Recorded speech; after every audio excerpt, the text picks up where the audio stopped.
एक को फर्स्ट और एक को सेकंड लेना। इसका मतलब हम सेपरेट करना चाहेंगे इसको, तो मैंने क्या करा, u1 u2 सो ऑन कहाँ तक, un तक, और इसे सेपरेट करके n लिख दिया ऐसे। फिर a अलग, t1 t2 tn whole divided by कितना, n, शाबाश, ऐसा हो गया। बच्चों ध्यान से देखो, जो आपने u एवरेज माना था वो यही तो था। ये चीज़ जो थी क्या थी, एवरेज थर्मल वेलोसिटी थी ना। ये पूरी चीज़ क्या है, एवरेज थर्मल वेलोसिटी है। इसका मतलब इसे हम लिख सकते हैं u एवरेज। आप पे आया a by n, a t1 t2 so on करके tn whole divided by n। बच्चों ये चीज़ कितनों को याद है, ये चीज़ 0 के बराबर थी। हमने बोला ही था एक दूसरे के रैंडम मोशन को ये काट देंगे, नेट मोशन 0 आएगा। इसका मतलब यू एवरेज कितना हो गया, 0 हो गया, शाबाश।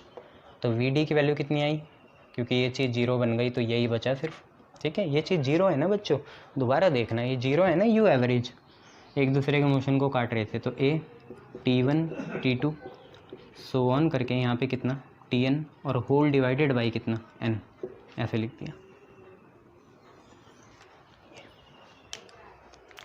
ए की वैल्यू भी आपको पता है, पर मैं एक चीज़ बोलना चाहूँगा इससे पहले।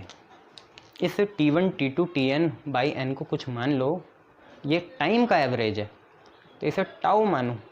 टाउ क्या होता है, average relaxation time.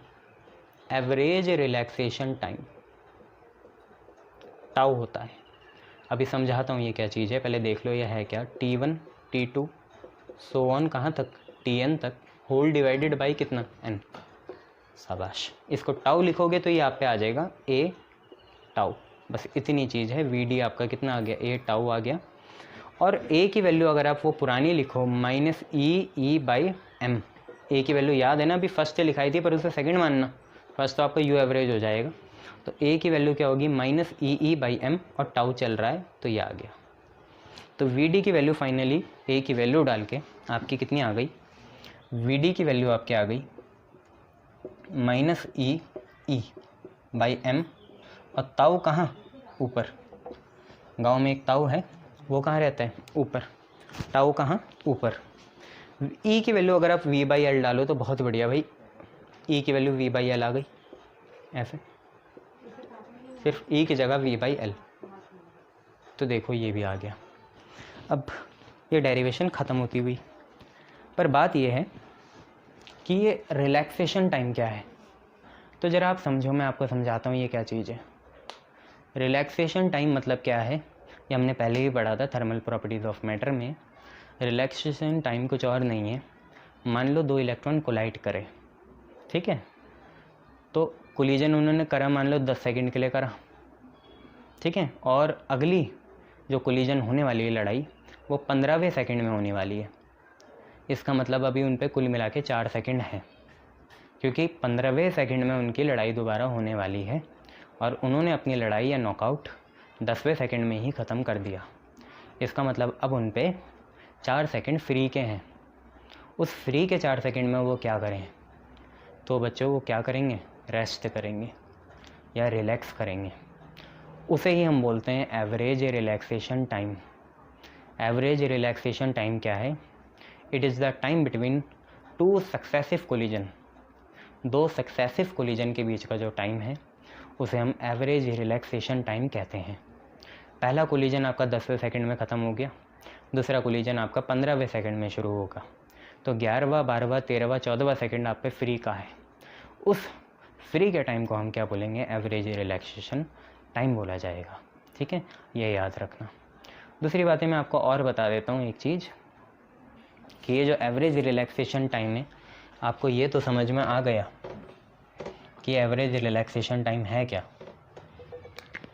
It is the time between two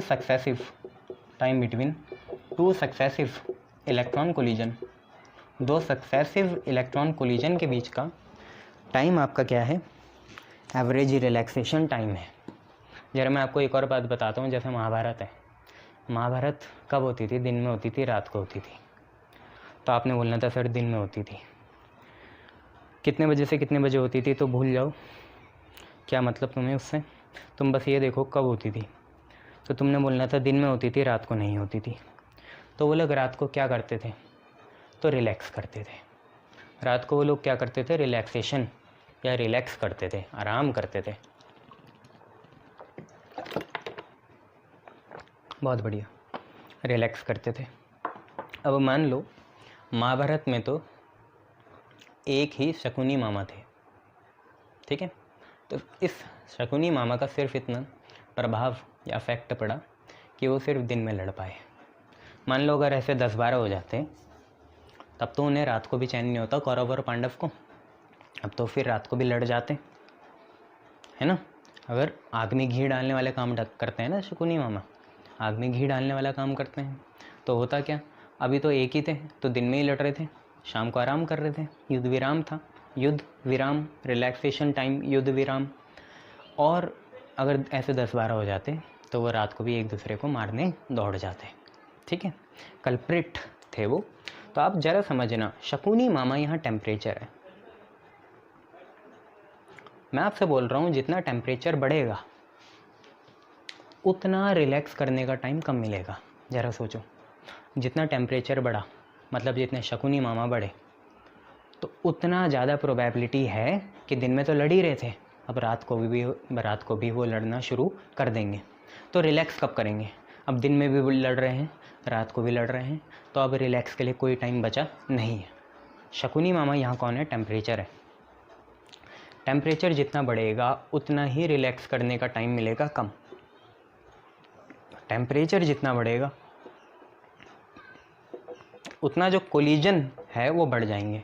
तो पहले आपको 4 सेकंड मिल रहे थे रेस्ट करने के लिए, अब आपने टेम्परेचर बढ़ाया तो आपको अब कम समय में ही कोलिजन दोबारा स्टार्ट करना पड़ेगा। इसका मतलब आपको रिलैक्स करने के लिए टाइम मिलेगा कम।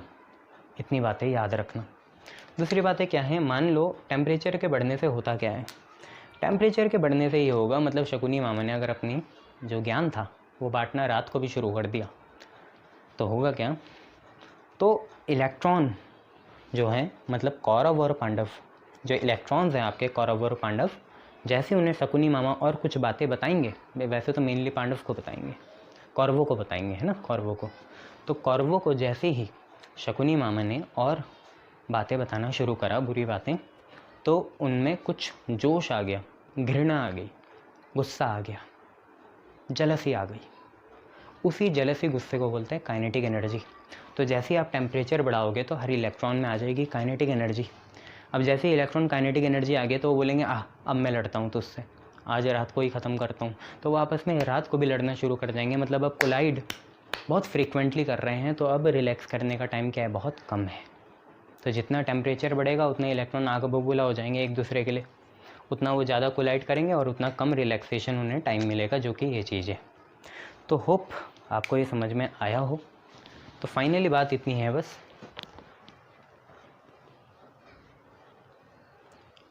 कि वी था ए टाउ, ए की वैल्यू -e/m और यहाँ पे कितना टाउ, ई की वैल्यू v/l तो v/ml और यहाँ पे कितना टाउ, पहला फार्मूला, दूसरा फार्मूला, तीसरा फार्मूला। और याद रखना Vd = -eV/ml। अगर टाउ ऊपर तो टेम्परेचर कहाँ, नीचे। टाउ अगर ये ऊपर आ जाएगा तो टेम्परेचर कहाँ आएगा, नीचे। तो टेम्परेचर रहेगा आपका नीचे। ये आपका चौथा फार्मूला। इतनी बातें आप याद कर लेना, शाबाश।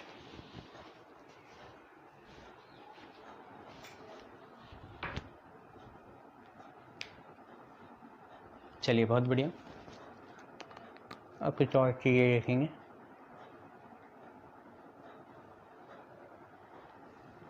चलिए इंक भरा दूँ मैं, फिर पढ़ते हैं।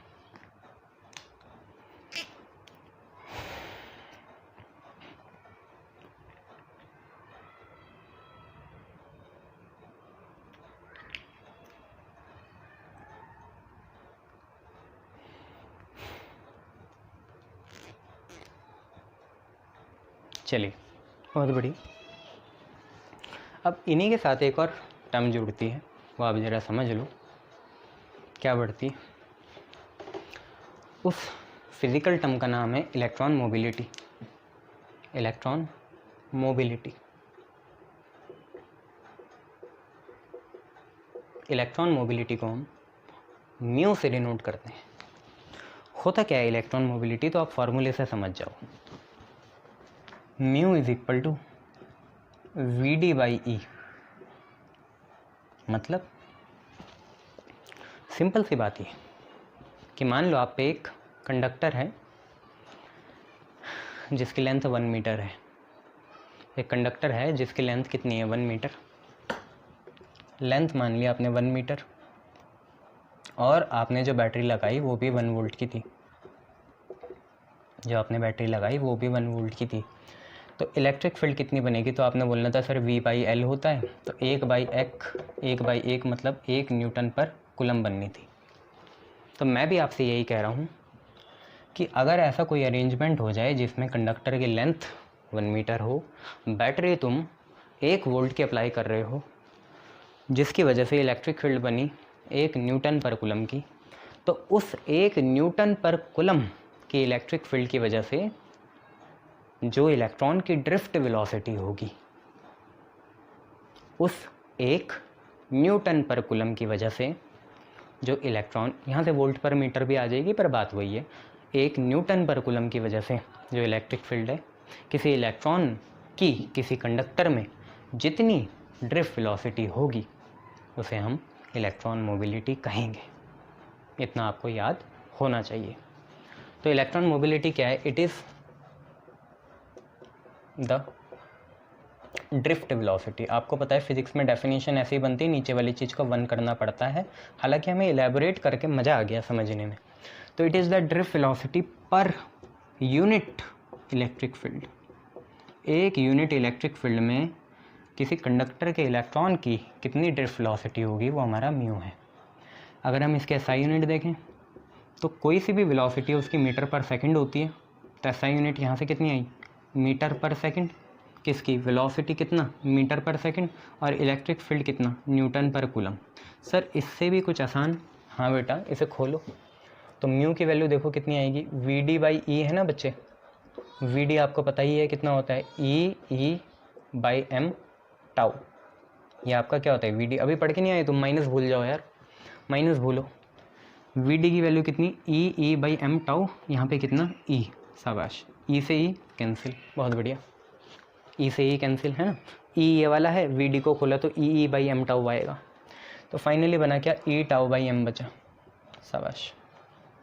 बच्चों किसी गिवन कंडक्टर के लिए, किसी गिवन कंडक्टर के लिए, यूनिट बता रहा हूँ चिंता मत करो, किसी गिवन कंडक्टर के लिए इलेक्ट्रॉनिक चार्ज क्या होगा, सेम होगा भाई। कितने भी इलेक्ट्रॉन लो सबका चार्ज सेम होगा, मास भी क्या होगा, इलेक्ट्रॉन का सेम होगा, और रिलैक्सेशन टाइम किसी गिवन कंडक्टर के लिए भी क्या होता है, सेम होता है। तो ये सारी चीज़ें सेम है, इसका मतलब किसी गिवन कंडक्टर के लिए ड्रिफ्ट वेलोसिटी इलेक्ट्रॉन मोबिलिटी क्या होती है, कांस्टेंट रहती है, क्योंकि टाउ भी क्या होता है हर कंडक्टर के लिए फिक्स होता है, चाहे कहीं से भी उठाओ, ई और एम तो होता ही है। तो किसी गिवन कंडक्टर के लिए इलेक्ट्रॉन मोबिलिटी क्या रहती है, सेम रहती है। अब इसके एक यूनिट यहाँ से बनाते हैं, तो एक, क्योंकि डेराइव है कैसे भी निकाल सकते हो, तो ई की हुई कूलम, टाउ है टाइम सेकंड, और एम मास है, मीटर मत बोलना, तो पर केजी, तो कूलम सेकंड पर केजी, कूलम सेकंड पर केजी, कूलम सेकंड पर केजी। ठीक है, क्या ये स्केलर क्वांटिटी है, वेक्टर क्वांटिटी है? तो बच्चों ये एक तरह की स्केलर क्वांटिटी है, ये एक तरह की क्या है, स्केलर क्वांटिटी। ये बस एक तरह का फिक्स वैल्यू है, जैसे रेजिस्टेंस रेजिस्टिविटी होते हैं उनकी कोई, वो स्केलर ही होते हैं, वेक्टर ही नहीं होते। ऐसी इलेक्ट्रॉन मोबिलिटी भी एक तरह की कैसी क्वांटिटी है, स्केलर क्वांटिटी है, वेक्टर नहीं है। ये आप लोग याद रखना, ठीक है, शाबाश। अब क्या करोगे, कुछ नहीं, अब कुछ और चीज़ देखेंगे।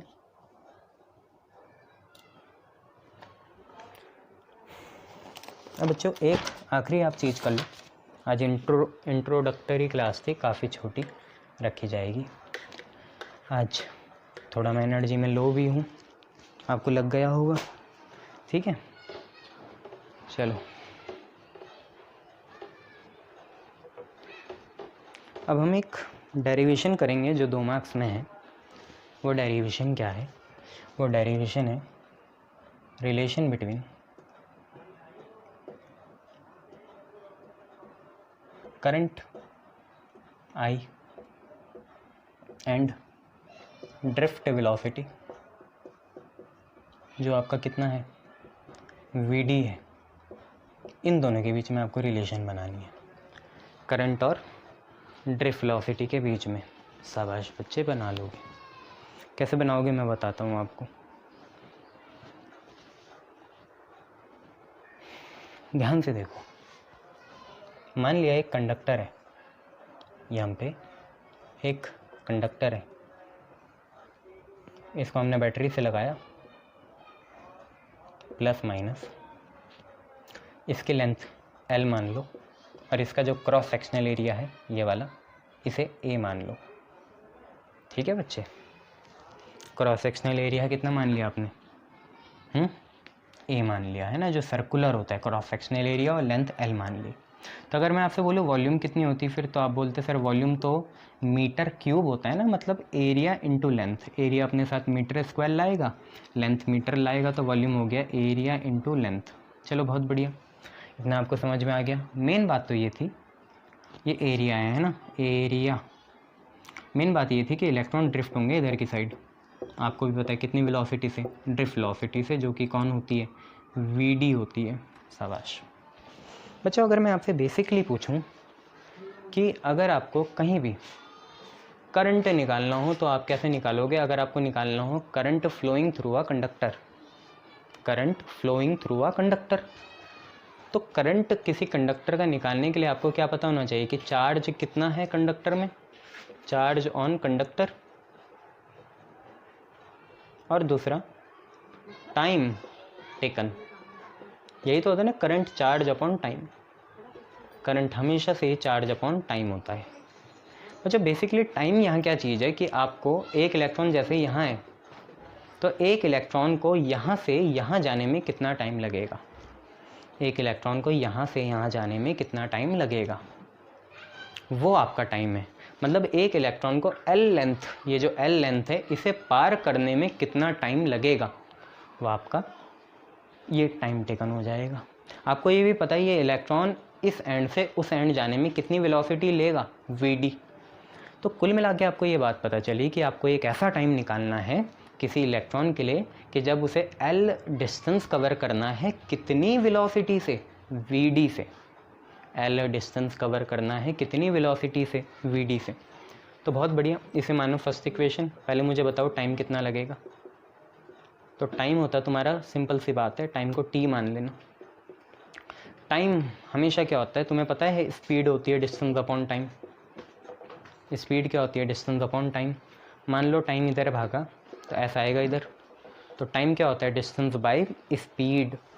टाइम होता है डिस्टेंस बाय स्पीड, और सिर्फ जाना है, आना नहीं है। तो टाइम यहाँ कितना होगा, टाइम है ये टेकन बाय द इलेक्ट्रॉन, ठीक है, टाइम टेकन बाय इलेक्ट्रॉन। तो डिस्टेंस कितना ट्रैवल करना है इलेक्ट्रॉन को, L करना है। शाबाश। और स्पीड कितनी है, Vd है।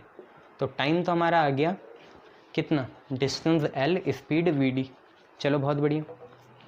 अब मेरे को बताओ कि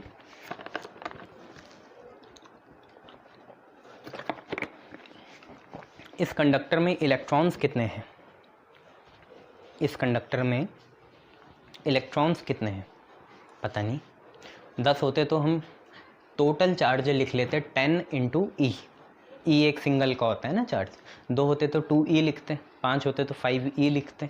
आज देखते हैं कैसे लिखा जाएगा। तो आज एक चीज़ की नीड आ गई, जो ये है n, जो आपका होता है नंबर डेंसिटी।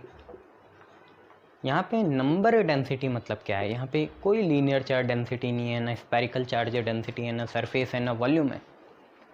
यहाँ पे आप पे है नंबर डेंसिटी। बच्चों नंबर डेंसिटी मतलब होता है कि एक यूनिट वॉल्यूम में कितने इलेक्ट्रॉन्स हैं किसी। मटेरियल में, किसी मटेरियल में यूनिट वॉल्यूम में कितने इलेक्ट्रॉन्स हैं उसे हम बोलते हैं नंबर डेंसिटी। क्या बोलते हैं? Number density. क्लियर इतनी बात है? क्या बोलना चाह रहा हूँ मैं कि किसी यूनिट वॉल्यूम के मटेरियल में कितने इलेक्ट्रॉन्स हैं। मान लो एक हम पे आयरन है और दूसरा हम पे वुड है, तो किसकी यूनिट वॉल्यूम में ज़्यादा इलेक्ट्रॉन होंगे? ऑब्वियसली उसकी जो कंडक्टर है। जैसे आयरन हमारा कंडक्टर है तो उसकी यूनिट वॉल्यूम में ज़्यादा इलेक्ट्रॉन्स होंगे और वुड में कम होंगे। तो नंबर डेंसिटी क्या होती है? Number of electrons, total number of electrons upon volume of conductor, upon volume of conductor. मैंने आपको बताया ना हर डेफिनेशन फिजिक्स में कैसे बनती है, नीचे वाली चीज़ को 1 लिखते हैं, तभी मैंने आपको बोला number density is number of electron per unit volume, नीचे वाली चीज़ को 1 लिख दिया था, वॉल्यूम ऑफ कंडक्टर। ठीक है, इतना आ गया। चलो बहुत बढ़िया, वॉल्यूम याद है ना, A/L है, शाबाश। अब देखो मुझे बताओ टोटल नंबर ऑफ इलेक्ट्रॉन्स कितने होंगे? टोटल नंबर ऑफ इलेक्ट्रॉन्स, तो आपने बोलना था सर कुछ नहीं, ये चाहिए ना, इन दोनों को मल्टीप्लाई कर दो, n और वॉल्यूम को, तो मैं भी यही कर रहा हूँ, n को वॉल्यूम से क्या कर दिया? Multiply v। और क्योंकि वॉल्यूम कितनी होती है अभी आपने देखा L × A होती है, तो ये बना NLA, NLA। वॉल्यूम आपकी क्या होती है? A × L या L × A होती है। तो आप पे टोटल नंबर ऑफ इलेक्ट्रॉन्स इतने आ गए, शाबाश। बच्चों क्वांटाइजेशन लगाओ, आपको पता चल गया इस कंडक्टर में कितने इलेक्ट्रॉन्स हैं? इतने हैं। आपको पता है हर इलेक्ट्रॉन का चार्ज कितना होता है? E होता है। मान लो ये चीज़ कोई फैक्टर ही है, जैसे 10 है तो आपने बोलना था 10E चार्ज है। ये 100 होता तो आपने बोलना था 100E है। ये 27 होता तो आपने बोलना था 27E है। आज ये वही तो है टोटल नंबर ऑफ इलेक्ट्रॉन्स, मतलब ये कुछ और नहीं है, कैपिटल N है। ठीक है, तो अगर मैं आपसे पूछूं टोटल चार्ज ऑन कंडक्टर कितना है, टोटल चार्ज ऑन कंडक्टर, तो आपने बोलना था सर N होगा। और वो N क्या होगा? टोटल चार्ज कैसे निकालते हैं यार, पता है ना? Q = NE से। ठीक है, तो टोटल चार्ज ऑन कंडक्टर मान लो Q है, तो वो कितने के बराबर होता है? टोटल नंबर ऑफ इलेक्ट्रॉन्स जो कि आपके N है into charge on each electron जो कि E होता है। चार्ज ऑन ईच इलेक्ट्रॉन कितना होता है? E होता है। और टोटल नंबर ऑफ इलेक्ट्रॉन्स आपने कितने माने? कैपिटल N माने, है ना? ये जो टोटल है इसे कैपिटल N मानो। तो सिंपल सी बात क्या है, Q कितना आ गया, N कितना है? NLA। N छोटा क्या है? Number density. कैपिटल N क्या है? Total number of electrons. ठीक है, नंबर डेंसिटी और इनके बीच में क्या रिलेशन है कि जब वॉल्यूम 1 हो जाएगी, जब ये वॉल्यूम 1 हो जाएगी तो स्मॉल n और कैपिटल N क्या हो जाएंगे? बराबर हो जाएंगे। तो आपको ये समझ में आया? Q N की जगह NLA और यहाँ पे कितना है? E है। तो Q की वैल्यू आपकी इतनी आ गई। इन दोनों को इधर फर्स्ट में पुट करो, इन दोनों को, तो I की वैल्यू देखो क्या आई। चार्ज कितना है? ये रहा NLAE, शाबाश। टाइम कितना है? L/VD, शाबाश। L से L कैंसिल, VD गया ऊपर, I की वैल्यू कितनी आई? N है, ठीक है, E है, ठीक है, A है, ठीक है, नीचे से क्या गया ऊपर? VT। तो I की वैल्यू आ गई NEAVD। I की वैल्यू कितनी आई? NEAVD। हाँ वो अलग बात है, VD की वैल्यू आप खोल सकते हो, कोई बुरी बात नहीं है, ऐसा आप कर सकते हो। तो आपकी रिलेशन आ गई करंट और ड्रिफ्ट वेलोसिटी के बीच में। 2-3 बातों में यहाँ गौर करना। नंबर डेंसिटी जो है किसी कंडक्टर की 10⁻29 होती है, मतलब इतने, एक कंडक्टर की यूनिट वॉल्यूम में 10⁻29 बहुत बड़ी क्वांटिटी है, इतने इलेक्ट्रॉन्स होंगे। ठीक है, N नंबर डेंसिटी है, नंबर डेंसिटी होता है टोटल इलेक्ट्रॉन्स ऊपर और वॉल्यूम नीचे। तो टोटल इलेक्ट्रॉन्स क्या होंगे? Small n into volume of a conductor कितनी है? AL। ठीक है, AL। स्मॉल n देखो फार्मूले में भी है, जानबूझ के नहीं लाया मैं। अब आपको टोटल इलेक्ट्रॉन्स पता चल गया, मैं पूछूं भाई टोटल इलेक्ट्रॉन्स NaL है तो कंडक्टर में चार्ज कितना होगा? आप बोलोगे सर E लगा दो आगे, E लगा दोगे तो टोटल चार्ज आ जाएगा, क्योंकि आपको टोटल नंबर तो पता है। मैंने ये क्वांटाइजेशन ही तो है, ये कुछ और नहीं है। जिसको आप पहले स्मॉल n लेते थे ना, NE, वो यही है। आज मैंने इसलिए नहीं लिया क्योंकि स्मॉल n यहाँ भी आ रहा है। ये टोटल इलेक्ट्रॉन्स है और हर इलेक्ट्रॉन पे चार्ज E होता है, तो कुल मिला के NLAE हो गया। और बस फिर टाइम तो आपको पता ही है, distance by speed, L distance cover करना था और स्पीड VD है, दोनों को डिवाइड करा, VD आपका आ गया। तो आई की वैल्यू आपकी NEAVD आ गई। ठीक है, चलो थैंक यू।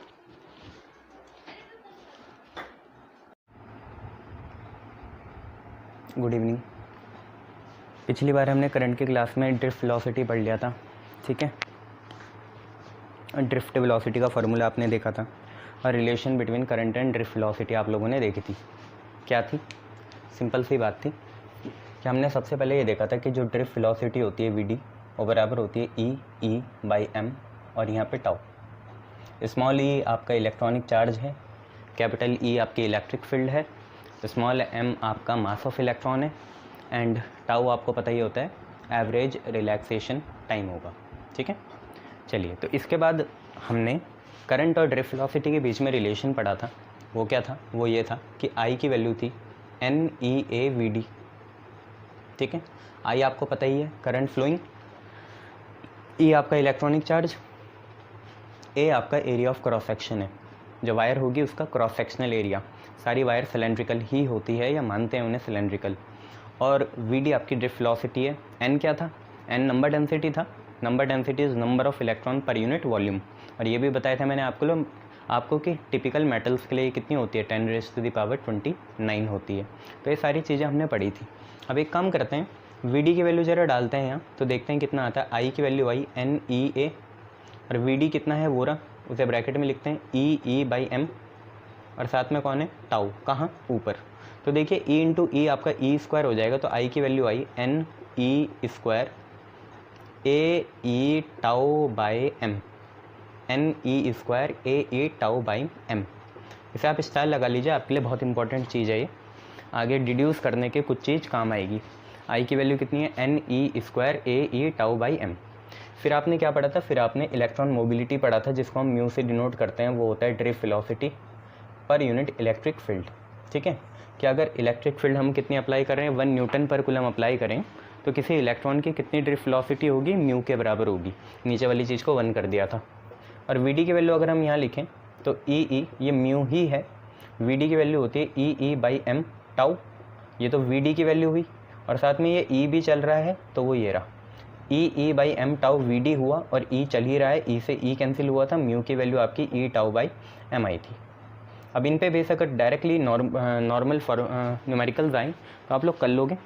जैसे इस फार्मूले में 4 वेरिएबल्स हैं, 1 2 3 4। 4 भी वेरिएबल नहीं है क्योंकि E और M तो हमें पता रहता है। तो अगर हमें रिलैक्सेशन टाइम निकालना हो तो वो हम निकाल सकते हैं, इतनी कोई बड़ी बात नहीं है। ऐसे न्यूमेरिकल्स बहुत सारे आएंगे। ठीक है, 1 2 न्यूमेरिकल कर भी लेते हैं। तो जैसे अभी तक हमने जो फार्मूले पढ़े उन पे बेस हम न्यूमेरिकल कर लेते हैं। तो पहला question, if a charge on a conductor varies with time, time के साथ चार्ज वेरी कर रहा है। किसी कंडक्टर में चार्ज टाइम के साथ वेरी कर रहा है, ऑब्वियसली बढ़ेगा टाइम के साथ ना, तो वही देखना है, वेरीज विद टाइम। और कैसे? Q की वैल्यू है T² - T, बस इतना रहने दो। ठीक है, और ये सारी चीज़ें आपकी कूलम्स में होगी। फाइंड, आपसे बोला करंट निकालो, आपसे बोला एट 1 सेकेंड, दूसरा बोला एट 2 सेकेंड, तीसरा बोला बिटवीन 1 and 2 सेकेंड। अब जिन्होंने काइनेमेटिक्स ठीक से पढ़ी है तो उन्हें पता रहता है कि जब हम एट की बात करें तो एट मतलब होता है उसी समय निकालनी है कि उसी 1 सेकंड में कितनी है और उसी दूसरे सेकंड में कितनी है। एट मतलब ये है उसी 1 सेकंड में कितनी है और उसी दूसरे सेकंड में कितनी है। एट मतलब होता है इंस्टेंटेनियस, उसी समय उसी क्षण में होने वाला। और बिटवीन मतलब होता है एवरेज। ठीक है, ये पहले भी पढ़ा था। एट मतलब इंस्टेंटेनियस और बिटवीन मतलब एवरेज होता है ना। क्लास 11th में आपने काइनेमेटिक्स में पढ़ा है जब आप एवरेज वेलोसिटी या इंस्टेंटेनियस वेलोसिटी निकालते थे। चलिए उसका ही हम यहाँ यूज़ करेंगे। तो सबसे पहले जो है हमारी एट वाली चीज़ है तो उसको हम ऐसे निकालेंगे। सबसे पहले हम निकालेंगे आई इंस्टेंटेनियस। तो ये हमने पढ़ा ही था कि इंस्टेंटेनियस होता है रेट, तो d/dt ऑफ क्या? Q। आई इंस्टेंटेनियस कितना होगा? dQ/dt होगा। ठीक है, dQ/dt हो गया। चलिए तो d/dt और Q की वैल्यू देखिए वहाँ कितनी है? T² - T है। ठीक है, D Q by D T करा और क्यू की वैल्यू कितनी है, टी स्क्वायर माइनस टी है।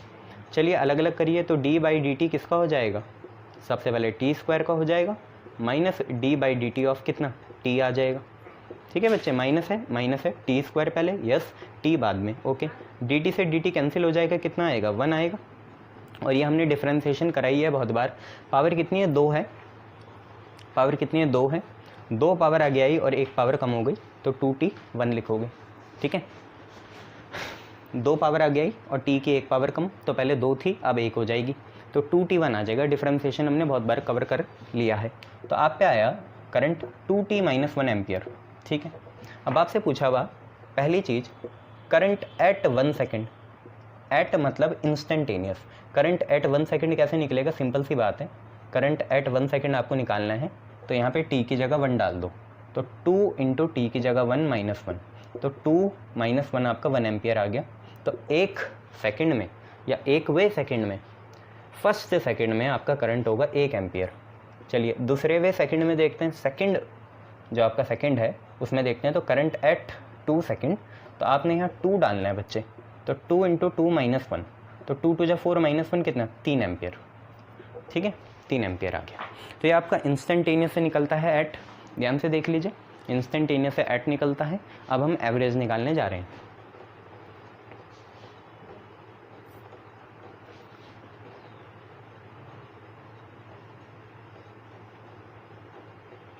चलिए अब निकालेंगे एवरेज, और एवरेज निकालना काफ़ी आसान है, कुछ नहीं, आई एवरेज होता है change in charge upon time interval, जिसे हम चेंज इन टाइम भी कहते हैं।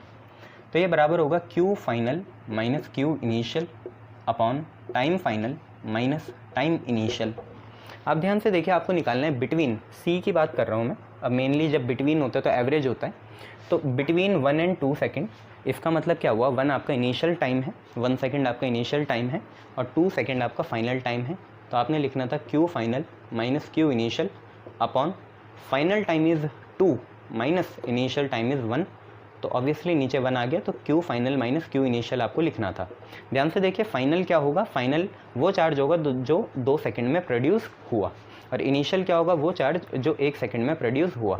आप ये कर लोगे तो आपका एम्पियर में आंसर आ जाएगा। तो ये Q1 Q2 निकाले कैसे, सिंपल सी बात है, आपको Q कितना दिया है, Q आपको दिया है t स्क्वायर माइनस 2, ठीक है, कुलम में।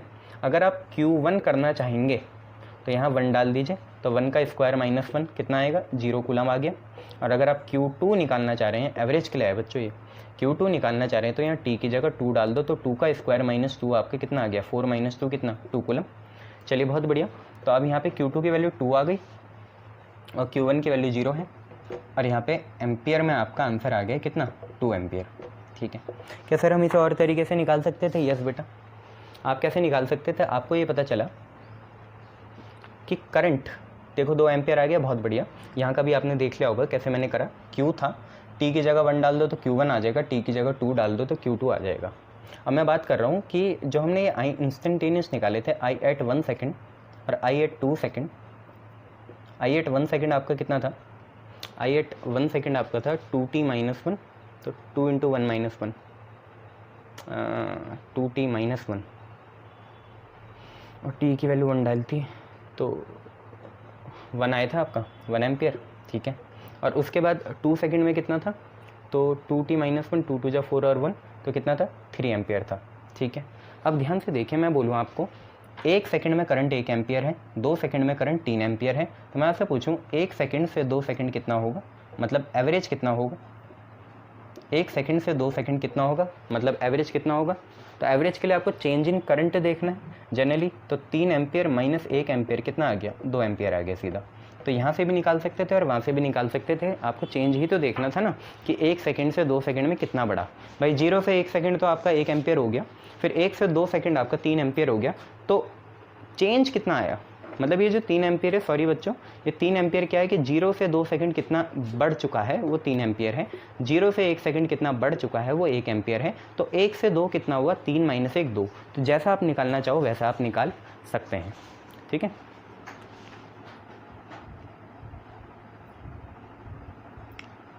चलिए शाबाश। अब हम कुछ और चीज़ देखते हैं।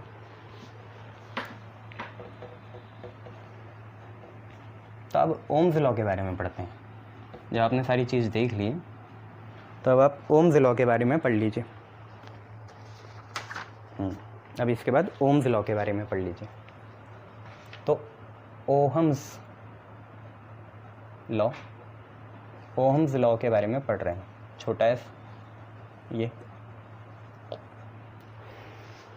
बच्चों ओम्स लॉ किसने दिया था? तो बाय सर साइमन ओम ने दिया था। ब्रिटिश जो है आपका आइलैंड, तो ब्रिटिश आइलैंड में आपका सर लगाते हैं सबके साथ, है ना। तो सर साइमन ओम ने दिया था ओम्स लॉ। इन्होंने क्या बोला? इन्होंने बोला कि अगर आप पे ये कंडक्टर है, ठीक है, आप पे कंडक्टर है और ये जो आप ऑब्जर्वेशन कर रहे हो इस कंडक्टर में, ठीक है, तो थोड़ा वो नीचे लिख लेते हैं। ये जो आप ऑब्जर्वेशन कर रहे हो, जब तक ये ऑब्जर्वेशन शुरू हो रही है और जहाँ ये ख़त्म हो गई, मतलब शुरू से एंड तक, बिगिनिंग से एंड तक आपकी फिजिकल कंडीशन कांस्टेंट हो। फिजिकल कंडीशंस क्या होती हैं? जैसे हो गया temperature, pressure, humidity, atmospheric pressure, surface tension, ये सारी चीज़ें क्या होनी चाहिए? कांस्टेंट होनी चाहिए। ऑब्जर्वेशंस जब आप कर रहे हो तो ये सारी फिजिकल कंडीशंस क्या होनी चाहिए? कांस्टेंट होनी चाहिए। अच्छा, ये हमने इंश्योर कर लिया है कि जब हम ये ऑब्जर्वेशन कर रहे हैं, चाहे दिन को करें चाहे रात को करें, ठीक है, चाहे ज़मीन में करें चाहे आसमान में करें चाहे पानी में करें, हमारी फिजिकल कंडीशन मतलब टेम्परेचर, प्रेशर और ह्यूमिडिटी क्या रहेगी? कांस्टेंट रहेगी। तो फिर सर साइमन ओम ने क्या बात कही? उन्होंने बोला अगर आप इसके दोनों एंड में कोई बैटरी लगाएं, तो अगर बैटरी का पोटेंशियल V है, ठीक है, वेरी भी कर सकता है, ऐसी कोई बात नहीं है, तो हम वेरी कराएंगे। तो सर साइमन ओम ने क्या देखा कि मान लो कि जब मैंने इस V जो पोटेंशियल है ना, लेटर से ये 100 वोल्ट है, तो एकदम से 100 देगा नहीं, धीरे धीरे बढ़ता है ना पोटेंशियल, डीसी करंट धीरे धीरे बढ़ता है, एकदम से अपनी मैक्सिमम वैल्यू में नहीं आता। तो मान लो सर साइमन ओम ने क्या देखा? एक तरह का रिलेशन देखा कि भाई था तो बैटरी कितने वोल्ट का? 100 वोल्ट का था। कब था?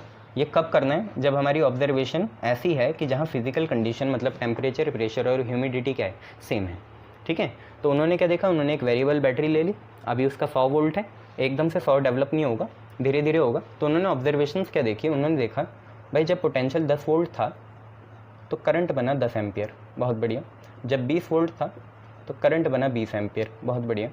ऐसे ऐसे चलते रहा। जब 60 वोल्ट था तो करंट बना 60 एम्पियर, और फाइनली जब 100 वोल्ट तो अचीव नहीं होगा, 99 वोल्ट अचीव हो गया, तो करंट भी 99 एम्पियर ही है, करंट भी आपका 99 एम्पियर ही है। तो देखिए 10 के लिए 10, 20 के लिए 20, 60 के लिए 60, 99 के लिए 99, ठीक है। एक तरह से देखिए जितना यहाँ उतना यहाँ, जितना यहाँ उतना यहाँ, जितना यहाँ उतना यहाँ, जितना यहाँ उतना यहाँ, इसका मतलब V और जो करंट है एम्पियर में ये सारा सेम आ रहा है। V अपन I क्या आ रहा है? सेम आ रहा है। या आप बोल सकते हो I अपन V क्या आ रहा है? सेम आ रहा है। ऐसी तरह की चीज़ों को हम बोलते हैं लीनियर रिलेशन। लीनियरली वेरी करे, कोई किसी के साथ लीनियरली वेरी करे, मतलब भाई जितना वो बढ़े, जितना राइट हैंड साइड बढ़े उतना ही लेफ्ट हैंड साइड भी बढ़े, दोनों ऐसे बढ़े कि रेशियो हमेशा क्या हो? सेम। सर साइमन ओम ने ये ऑब्जर्व करा और इन्होंने इसे फिर मैथमेटिकली रिलेशन में पिरो दिया। इन्होंने बोला अकॉर्डिंग टू दिस लॉ, इसका स्टेटमेंट ये है कि the current capital I flowing through a conductor, the current capital I flowing through a conductor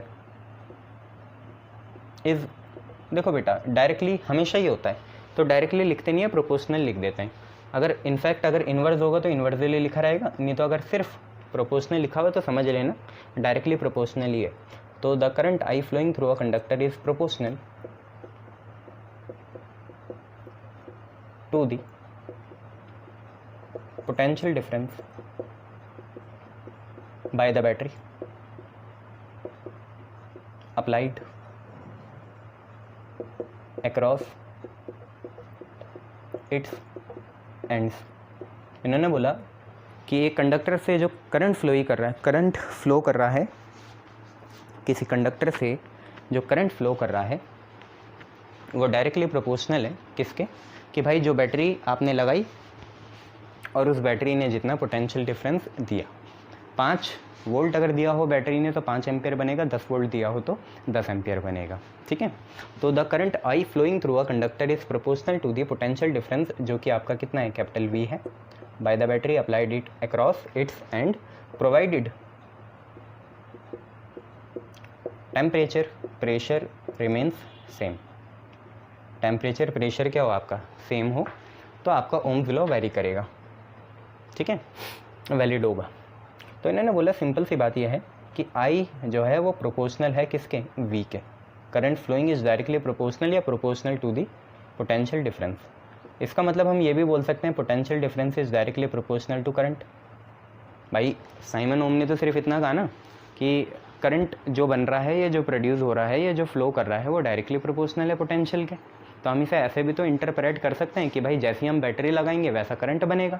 5 volt की बैटरी लगाई तो 5 एम्पियर करंट बना, 10 वोल्ट की बैटरी लगाई तो 10 एम्पियर करंट बना। तो हमने ये बोला कि जो पोटेंशियल जितना हम अप्लाई करेंगे उतना करंट डेवलप होगा। अब क्या है, डायरेक्ट हटेगा, एक कांस्टेंट आएगा, कांस्टेंट ऑफ प्रोपोर्शनलिटी आएगा जिसे हम आर बोलेंगे। तो V is equal to R I या आई आर आपका आ गया। ठीक है, V is equal to R I या आई आर आपका आ गया। अभी बच्चों पहले तो पिछली क्लास में हमने सिर्फ ये रट लिया था, आज हम इसे डिराइव भी करेंगे। कुछ नई चीज़ों से नहीं करेंगे, जो पुरानी है हम पे उन्हीं से करेंगे। तो हमें ये पता चला कि V इज इक्वल टू आपका आर आई आया, V इज इक्वल टू आपका आई आर आया और R is equal to V by I हो गया, या आप R is equal to change in potential upon change in current भी कह सकते हैं। ठीक है, फिर वही बात यहाँ पे फाइनल इनिशियल पोटेंशियल 0 होगा और इनिशियल करंट भी कितना होगा, 0 होगा। इसलिए डेल्टा V बोलो चाहे V बाई आई बोलो, बात एक ही है। ठीक है, R बच्चों क्या होता है, R is the resistance of the conductor. अभी समझेंगे कि रेजिस्टेंस ऑफ कंडक्टर क्या है, बस अभी ये समझ लो कि R is equal to V upon I होता है।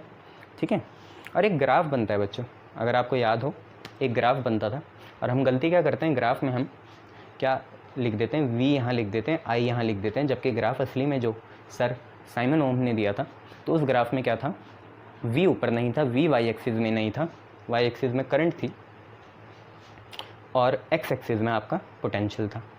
ठीक है, अब एक काम करते हैं, करंट की हम एक करस्पॉन्डिंग वैल्यू मानते हैं यहाँ पे कितनी, I1। ठीक है, I1 मान लेते हैं और इसी के करस्पॉन्डिंग यहाँ कितना मान लेते हैं, V1। फिर ये थोड़ा बड़ा, ये करंट यहाँ बढ़ रहा है। ठीक है, फिर ये थोड़ा बड़ा और यहाँ पे करंट हो गया I2 और इसी के करस्पॉन्डिंग जो पोटेंशियल था वो यहाँ पे कितना हो गया, V2 हो गया। माइंड इट V यहाँ है। ठीक है, अब अगर हम इन्हें ज्वाइन करें ऐसे तो हमें एक ऐसी लाइन मिलेगी जो ओरिजिन से जा रही होगी। ठीक है, हमें एक ऐसी लाइन मिलेगी जो कहाँ से जा रही होगी, ओरिजिन से जा रही होगी। आपने देख ही लिया होगा ये रेजिस्टेंस ऑफ द कंडक्टर है। अब इसके बाद हमें एक ऐसी लाइन मिलेगी जो ओरिजिन से जा रही होगी। अगर आप ध्यान से देखें हर उस पॉइंट में थीटा एंगल क्या है, सेम है। अगर आप यहाँ पे एक टेंजेंट भी बनाए तो यहाँ पे भी थीटा एंगल थीटा ही है, और यहाँ पे भी बनाए तो थीटा एंगल कितना है, थीटा ही है। एंगल चेंज नहीं हुआ। आपको ही पता है एंगल कितना है, 45 डिग्री है विद दी एक्स एक्सिस, तो वो कभी चेंज नहीं हो रहा। इतना आप लोग समझ लेना। ठीक है, ये आपका ग्राफ हो गया फॉर ओम्स लॉ। पर इसमें सबसे मेन बात क्या है, यहाँ का स्लोप कितना होता है, स्लोप R नहीं होता, यही दिक्कत होती है। स्लोप अगर हम इस ग्राफ का देखें तो स्लोप हमेशा y का चेंज अपॉन x का चेंज होता है। y में जो चेंज आया अपॉन x में जो चेंज आया। ध्यान से देखिए y में चेंज क्या आ रहा है, पहले I1 था, अब I2 हो गया, तो चेंज कितना है, फाइनल माइनस इनिशियल। y में कौन है, करंट है ना, और फाइनल करंट कितनी है, I2 है, इनिशियल करंट कितनी है, I1 है, तो चेंज कितना आया, चेंज आपका आया I2 माइनस I1। शाबाश। और x में कौन है, पोटेंशियल है, इनिशियल पोटेंशियल V1 था, फाइनल आपका V2 हुआ, तो चेंज कितना आया, V2 माइनस V1, जिसे हम लिख सकते हैं delta I by delta V। और अगर हम यहाँ से देखें तो delta I by delta V क्या होगा, इसका उल्टा होगा, R का उल्टा होगा। R क्या है, रेजिस्टेंस है। ठीक है, क्या है, आगे पढ़ेंगे। Delta V by delta I आपका R है, तो delta I by delta V जो है आपका 1/R हो जाएगा। तो delta I by delta V जो है वो आपका 1/R हो जाएगा। ये आप याद रखना, जब भी आई वी स्लोप बने, आई वी ग्राफ बने, वी आई नहीं बोल रहा हूँ, आई वी ग्राफ बने, ओम्स लॉ का यही ग्राफ होता है, वी आई नहीं होता, आई वी होता है। तो जब भी आई वी ग्राफ बने तो आपका स्लोप आर ना आके 1/r आएगा। ठीक है, ये बात आप लोगों को याद रखनी है। शाबाश। चलिए, इतनी सारी चीज़ें आपने देख ली। इसके बाद आप डेरिवेशन देख लीजिए ओम्स लॉ का कैसे होता है। ठीक है, आर आपको पता ही है रेजिस्टेंस है, स्लोप आपका कितना है वी आई ग्राफ का, वी आई क्यों बोल रहे हो सर, आई वी बोलो। ठीक है, आई वी ग्राफ का कितना है 1/r है, याद रखना। चलिए, अब हम करेंगे derivation of Ohm's law. Derivation of Ohm's law, Ohm's law की हमें डेरिवेशन देखनी है, ओम्स लॉ की डेरिवेशन देखनी है। ठीक है सर, देख लेंगे। मतलब हमें v is equal to I R proof करना है ना, हाँ, या v बाई आई आर के बराबर, आर क्या होता है कांस्टेंट होता है, वो हमें प्रूफ करना है। करते हैं, देखो कैसे। देखो हमें ये पता है कि हम पढ़ के आए थे relation between current and drift velocity, I is equal to NEAV D होता है। ये हम पढ़ के आए थे कि I की वैल्यू कितनी होती है NEAVD होती है। इसके बाद I की वैल्यू अगर NEAVD है तो एक काम करो VD की वैल्यू भी डालो यहाँ। तो अगर हम VD की वैल्यू डालें तो I की वैल्यू आई NEA तो ठीक है, VD की वैल्यू कितनी होती है, माइनस साइन भूल जाओ, EE/m और टाउ कहाँ ऊपर। ठीक है, तो I की वैल्यू कितनी आई, N अकेला है, स्मॉल e 2 हैं, तो E का स्क्वायर, A अकेला, E अकेला, टाउ अकेला, M अकेला। शाबाश, बहुत बढ़िया।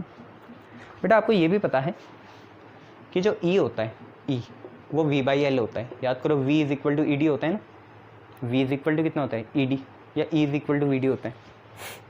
सोचो, V is equal to ED होता है ना, E is equal to V/L भी आपको पता है पोटेंशियल, और L क्या है, लेंथ ऑफ द कंडक्टर है। ठीक है, V आपको पता ही है पोटेंशियल डिफरेंस है, और L क्या है, लेंथ ऑफ द कंडक्टर। तो ध्यान से देखना, N अपनी जगह, E स्क्वायर अपनी जगह, A अपनी जगह, टाउ अपनी जगह, M अपनी जगह, E की जगह V/L, V/L। शाबाश। एक काम करो, कुछ ना करो, आप एक काम करो, इस V को नीचे लाओ, यहाँ मल्टीप्लाई में है, इधर जाके कहाँ आएगा, डिवाइड में आएगा। इसका मतलब I ऊपर और ये जो V है ये नीचे आ जाएगा। तो I/V कितना आएगा, बाकी किसी ने अपनी जगह चेंज नहीं करी, बस V कहाँ गया, नीचे गया, तो आपका आएगा NE² A टाउ/ml। शाबाश, शाबाश। इसका रेसिप्रोकल कर दो बच्चों, अगर आप इसका रेसिप्रोकल करोगे तो V/I कितना आ जाएगा, ml, शाबाश, अपॉन NE² A टाउ। शाबाश। अब एक बात देखो, मैं बोल रहा हूँ फॉर अ गिवन कंडक्टर, किसी गिवन कंडक्टर के लिए, कोई हम पे गिवन कंडक्टर है, तो हमें पता है कि भाई अगर वो हमें गिवन है, दे रखा है, तो उसकी लेंथ चेंज नहीं होगी और एरिया चेंज नहीं होगा। गिवन है, हमें पता है कॉपर का है, हमें पता है उसकी लेंथ कितनी है, हमें पता है उसका एरिया कितना है, हमें सारी बातें पता हैं उसकी। तो आप एक चीज़ ध्यान देखना, मास इलेक्ट्रॉन का चाहे कुछ भी लो, आप कैसा भी कंडक्टर लो, कॉपर का लो, आयरन का लो, रहना सेम है। शाबाश। तो m तो कांस्टेंट है, ऐसे ही E का भी हाल होगा, तो E भी क्या है, कांस्टेंट है। मान लो आपने कहीं से भी कॉपर उठाया, कहीं से भी आपने आयरन की रॉड उठाई, कहीं से भी मैंगनीन की उठाई, स्टील की उठाई, उसकी नंबर डेंसिटी क्या होगी, सेम होगी। चाहे आप देहरादून से उठाओ, चाहे आप UK से लाओ, तो उसमें जो नंबर डेंसिटी होगी, मतलब पर यूनिट वॉल्यूम में जो नंबर ऑफ़ इलेक्ट्रॉन्स हैं वो क्या होंगे, सेम होंगे। ठीक है, तो ये आपको पता है। तो n क्या है, सेम है। इसके बाद आपको पता है गिवन कंडक्टर है तो लेंथ भी सेम है, एरिया भी सेम है। और मैंने आपको पिछली बार बताया था कि किसी गिवन कंडक्टर के लिए रिलैक्सेशन टाइम भी क्या होता है, सेम होता है। मतलब ये पूरी चीज़ जो है ये किसी कांस्टेंट के बराबर होगी, पूरी चीज़, ये पूरी चीज़ किसी कांस्टेंट के बराबर होगी। आज से हम उस कांस्टेंट को कैपिटल R या रेजिस्टेंस कहेंगे। रेजिस्टेंस एक सिंगल क्वांटिटी नहीं है, रेजिस्टेंस किन किन चीज़ों पे डिपेंड कर रहा है, मास पे कर रहा है, लेंथ पे कर रहा है, एरिया पे कर रहा है, नंबर डेंसिटी पे कर रहा है, इलेक्ट्रॉनिक चार्ज पे कर रहा है, और एवरेज रिलैक्सेशन टाइम पे भी कर रहा है। इन सब का जो सेग्रीगेशन है, सॉरी कल्मिनेशन है जो, वो हम क्या बोलते हैं, रेजिस्टेंस बोलते हैं। किसी गिवन कंडक्टर के लिए length, area, relaxation time, number, density क्या होगी, सेम होगी, और इलेक्ट्रॉनिक चार्ज और इलेक्ट्रॉनिक मास जो है ये यूनिवर्सल कांस्टेंट है। तो सारी चीज़ मिलके क्या बनाती है, एक कांस्टेंट बनाती है किसी गिवन कंडक्टर के लिए, जिसको हम क्या बोलते हैं, रेजिस्टेंस कहते हैं। ठीक है, तो ये कांस्टेंट है और इस कांस्टेंट का नाम हम आज से क्या बोल देंगे, आर बोल देंगे। ठीक है, इस कांस्टेंट का नाम आज से क्या बोलना है आपने, आर बोलना है। तो आपको अब थोड़ा एक निमोनिक्स याद रखना है। आर की वैल्यू क्या है, एम एल ऊपर, N E square A tau नीचे, टाउ कहाँ आगे, नीचे आगे।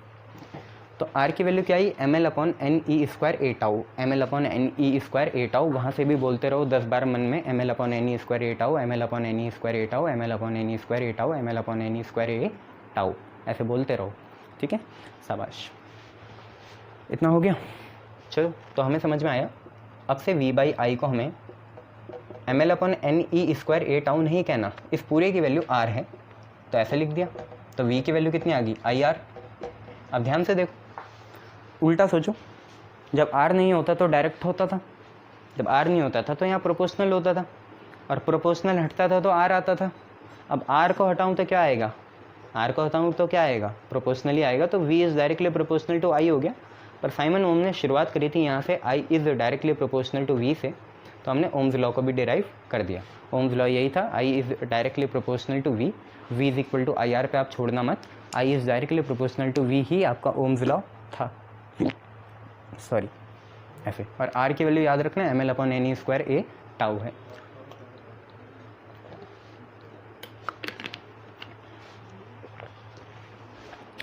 गुड, शाबाश। इसके बाद हम क्या टॉपिक पढ़ेंगे, बस इसके बाद वही करेंगे जो आप लोग बोल रहे थे, क्या, इलेक्ट्रिकल रेजिस्टेंस। इसके बाद हम इलेक्ट्रिकल रेजिस्टेंस के बारे में पढ़ लेते हैं। छोटा चैप्टर है ये, ज़्यादा बड़ा नहीं है। ठीक है, इलेक्ट्रोस्टैटिक बहुत बड़ा था, इंट्रोडक्शन उसने दिया ना सारी चीज़ों का, इसलिए।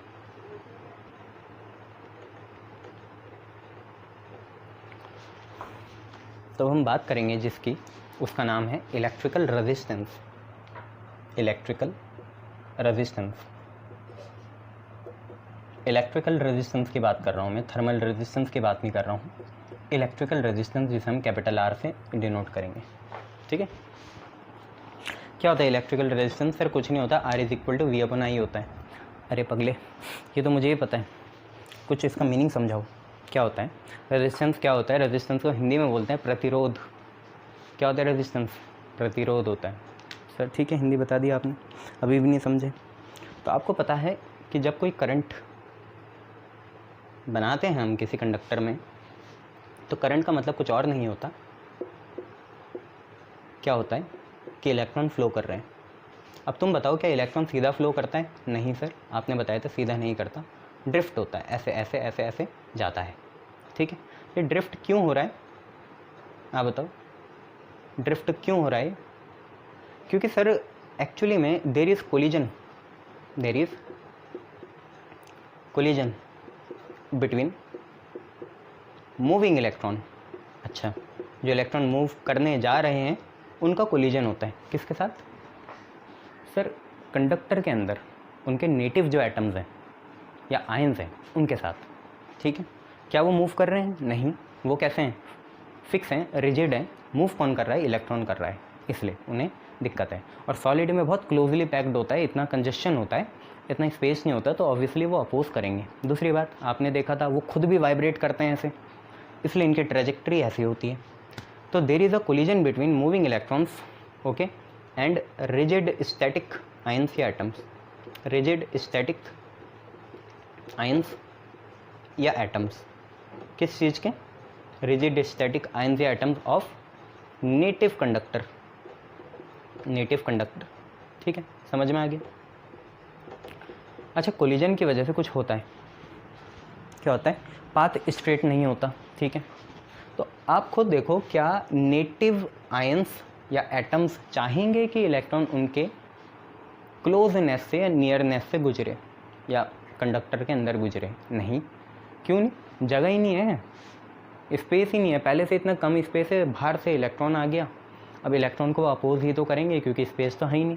गैस की बात होती है तो गैस में बहुत स्पेस होता है, बीच से कोई गुजर भी जाता है, इधर उधर पता भी नहीं चलता, पर सॉलिड में पता चल जाता है क्योंकि सॉलिड में स्पेस होता है बहुत कम, और इलेक्ट्रॉन गुजरेगा तो ये लोग एक्शन लेंगे। इसी एक्शन को हम रेजिस्टेंस कहते हैं। जो हम रोक लगाते हैं ना इलेक्ट्रॉन के फ्लो को, हम नहीं, कौन, नेटिव एटम या आयन किसी इनकमिंग इलेक्ट्रॉन को अपोज जो करते हैं, ऑब्स्ट्रक्शन लगाते हैं, रोक लगाते हैं, उसे ही हम क्या बोलते हैं, रेजिस्टेंस कहते हैं। इस रेजिस्टेंस का कारण क्या है? तो कारण यही है कि जब कोई इलेक्ट्रॉन गुजरता है किसी कंडक्टर के अंदर से, तो जो रिजिड स्टैटिक नेटिव एटम्स या आयन है वो उस पर क्या लगाते हैं, एक कोलिजन लगाते हैं या उनके साथ कोलाइड करते हैं। शाबाश। तो आपको पता चला इलेक्ट्रिकल रेजिस्टेंस कुछ और नहीं है क्या? It is the obstruction offered by the conductor, या आप बोल दो बाय द आयंस या एटम्स ऑफ कंडक्टर। ठीक है, ये रोक लगाते हैं, ऑब्स्ट्रक्शन मतलब रोक हो गया। कौन लगाते हैं? आयंस एटम लगाते हैं, किसके? कंडक्टर के। किस पे? तो टू दी इनकमिंग या moving electrons and electric current. तो ये याद रखना, रेजिस्टेंस आप पे क्या है? रेजिस्टेंस एक तरह की ऑब्स्ट्रक्शन है या रोक है या अपोजिशन है। किस पे? इलेक्ट्रॉन पे या चार्ज पे या करंट पे। किसकी वजह से? नेटिव एटम या आयंस की वजह से जो ऑब्स्ट्रक्शन होता है। रीज़न आपको पता ही चल गया। रीज़न आपका क्या है? ये है क्योंकि जैसे ही इलेक्ट्रॉन गुजरेगा तो इतना क्लोजली पैक्ड होता है सॉलिड कि उसके जो नेटिव एटम या आयन है वो इस इलेक्ट्रॉन के साथ क्या करेंगे? कोलाइड करेंगे। ठीक है, तो ये आपको पता चल गया। चलिए, बहुत बढ़िया। रेजिस्टेंस आपको समझ में आया। आर एक स्केलर क्वांटिटी, ठीक है। एसआई क्या होता है इसका? एसआई होता है ओहम। और सिंबल क्या होता है? सिंबल होता है इसका कितना? ओमेगा। ऐसा बनाते हैं ना, ओमेगा इसका सिंबल होता है। ठीक है, scalar quantity, SI unit, symbol, सारी चीज़ें तुमने देख ली। अच्छा, डिराइव कितनी होगी इसकी? तो डिराइव क्या होती है तुम्हें पता है, क्योंकि आर कुछ और नहीं होता, वी बाई आई होता है। वी आपका वोल्ट हो गया और आई आपका एम्पियर हो गया, तो वोल्ट पर एम्पियर आएगा आप पे, या वोल्ट एम्पियर इनवर्स। तो ये सारी चीज़ें हैं, आपने रेजिस्टेंस के बारे में पढ़ी। मौका देखते ही इसके डायमेंशन भी निकाल लेते हैं। तो इसके डायमेंशन होंगे क्या? डायमेंशन आपने लिखे, किसके निकालने? आर के। ठीक है, आपको पता है डायमेंशन ऑफ आर, क्योंकि आर का एक ही फॉर्मूला है वी अपॉन आई, तो होगा dimension of V upon I. ठीक है, बहुत बढ़िया। वी के तुमने पिछली बार निकाले ही थे, पर आज दोबारा निकाल लो। आई के ना निकालना, आई फंडामेंटल होता है, एम्पियर होता है उसका, आई के मत निकालना। तो डायमेंशन वी, पोटेंशियल को क्या लिखोगे सर? पोटेंशियल को तो बहुत चीज़ें लिख सकते हैं। पोटेंशियल को तो ई इंटू आर भी लिख सकते हैं, पर मैं बोल रहा हूँ पोटेंशियल कुछ और नहीं होता। बेसिकली पोटेंशियल हर जगह, चाहे इलेक्ट्रिकल हो चाहे मैकेनिकल हो, वर्क अपन चार्ज होता है। हाँ, सही है। फिर पोटेंशियल क्या होता है? वर्क अपन चार्ज होता है। चार्ज की किस्मत नीचे, तो डायमेंशन किसके निकले? वर्क अपॉन क्यू आई के। शाबाश, वर्क अपॉन क्यू आई के। ठीक है सर, वर्क भी तो फोर्स इंटू डिस्टेंस होता है। सही कह रहे हो, वर्क कुछ और नहीं होता। क्या होता है? फोर्स इंटू डिस्टेंस होता है। तो वर्क को लिखा तुमने फोर्स, यहाँ लिखा डिस्टेंस को आर मान लो, तो वर्क आपका फोर्स इंटू डिस्टेंस हुआ। क्यू फंडामेंटल नहीं होता, क्यू होता है आई टी। अभी देखा नहीं तुमने? करंट कितना होता है? चार्ज अपन टाइम होता है, तो क्यू कितना हुआ? चार्ज, हाँ, क्यू चार्ज कितना हुआ? करंट इंटू टाइम हुआ। ठीक है, शाबाश। तो क्यू की वैल्यू आई टी आई, और एक आई और चल रहा है। शाबाश। तो डायमेंशन किसके निकालने फाइनली? एफ आर और नीचे I square T. R is distance, T is time, I is current, F is force. बस निकाल लो। फोर्स के तुम्हें याद करने पड़ेंगे हमेशा ही M L T minus two, mass into acceleration, distance का एल, आई का ए स्क्वायर, आई स्क्वायर का ए स्क्वायर और टाइम का टी, बस सॉल्व करो, आंसर बताओ। तो फाइनली देखो एम सिंगल, यस M1, ठीक है। एल कितने, एक और एक दो, ऊपर तो नहीं है, ऊपर है, दो है, नीचे ना, तो एल इंटू एल कितना, एल स्क्वायर। टी -2, ये टी भी ऊपर गया तो -1, तो -2 और -1 कितना, -3, शाबाश। ए ऊपर जाएगा तो 2 नीचे था, ऊपर जाके -2 कहलाएगा। ये आपके डायमेंशन किसके आगे, रेजिस्टेंस के डायमेंशन आगे, ठीक है। चेक कर लो किसके डायमेंशन है, रेजिस्टेंस के, ठीक है, शाबाश।